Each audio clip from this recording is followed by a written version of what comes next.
गजब का दोगलापन है भारत के कुछ लोगों में। मतलब कुछ भी राम कृष्ण ब्रह्मा विष्णु महेश देवी देवता को नहीं मानेंगे, ये सब काल्पनिक हैं। पूजा पाठ पाखंड है, परंतु इनको मानने वालों को, इनकी पूजा करने वालों को पूजेंगे। जैसे वाल्मीकि जी महाराज, संत रविदास जी महाराज, संत गाडगे जी महाराज, कबीरदास जी महाराज को, इन सभी को पूजेंगे।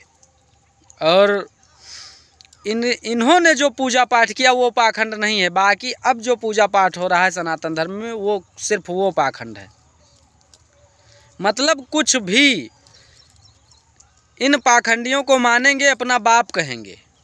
अब इन्होंने पूजा पाठ किया रामकृष्ण का, तो ये भी पाखंडी हुए ना। वैसे मैं तो नहीं मानता हूँ पूजा पाठ, मैं तो पूजा पाठ करता हूँ। मैं तो और दूसरी बात, हमारे समाज के कुछ लोग कहते हैं कि उनके पूर्वजों का 2500 सालों तक शोषण हुआ, शोषण किया ब्राह्मणों ठाकुरों ने, इसलिए आज वो सनातन हिंदू धर्म को छोड़कर दूसरे धर्म में जा रहे हैं और शोषण से मुक्ति पा रहे हैं। तो बेटा कभी कभी जो है तर्क सम्मत बात किया करो, और नहीं तो अगर कोई मिल जाएगा कभी और सवाल जवाब करेगा तो जवाब नहीं दे पाओगे। क्योंकि अगर हमारे पूर्वजों का शोषण सनातन धर्म में हुआ होता, अगर सनातन धर्म में हमारे पूर्वजों का पहले तो हमारे पूर्वज इतने कायर नहीं थे कि कोई उनका शोषण करे।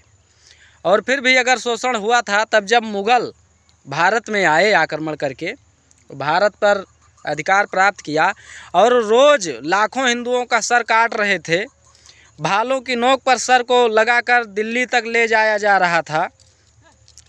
बंदा सिंह बहादुर को मुसलमान बनाने के लिए उनके बच्चे को काटकर उसके दिल को उनके मुंह में ठूंस दिया गया, पर वो मुसलमान नहीं हुए। गुरु अर्जुन देव सिंह को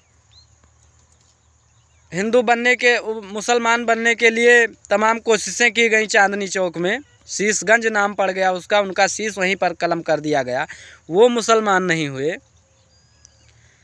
तो अगर हमारे पूर्वजों का सनातन में शोषण हुआ होता तो उस समय वो धर्म बदल लिए होते और उनके पास आज तमाम जागीरें रहती, नवाब होते वो।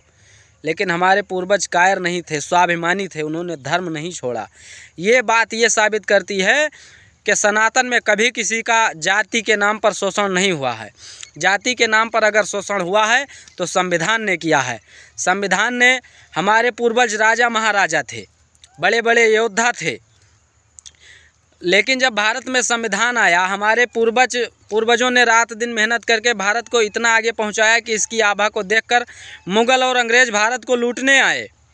और फिर जब भारत आज़ाद हुआ, भारत में संविधान बना, तो हम लोगों को भारत में पिछड़ा घोषित कर दिया गया। अरे हरामजादे, अगर हम लोग पिछड़े हैं तो तब पूरे भारत को पिछड़ा होना चाहिए। फिर भारत में सवर्ण और अगड़ी और पिछड़ी ये सब कैसे हो गया? अगर हम लोग पिछड़े हैं, अगर संविधान की नज़र में हम लोग पिछड़े हैं, तब तो पूरा भारत देश पिछड़ा होना चाहिए। तो कभी कभी तर्क सम्मत बात किया करो जाहिलों। और ये जो तुम धर्म परिवर्तन का एजेंडा चला रहे हो, धीरे धीरे लोग जागृत हो रहे हैं। कहीं किसी दिन ऐसे गांव में आ जाओगे तो अपने हाथ पांव पैर पर नहीं जा पाओगे। समझ लेना इस बात को। जय सिया राम, जय हिंद, जय भारत।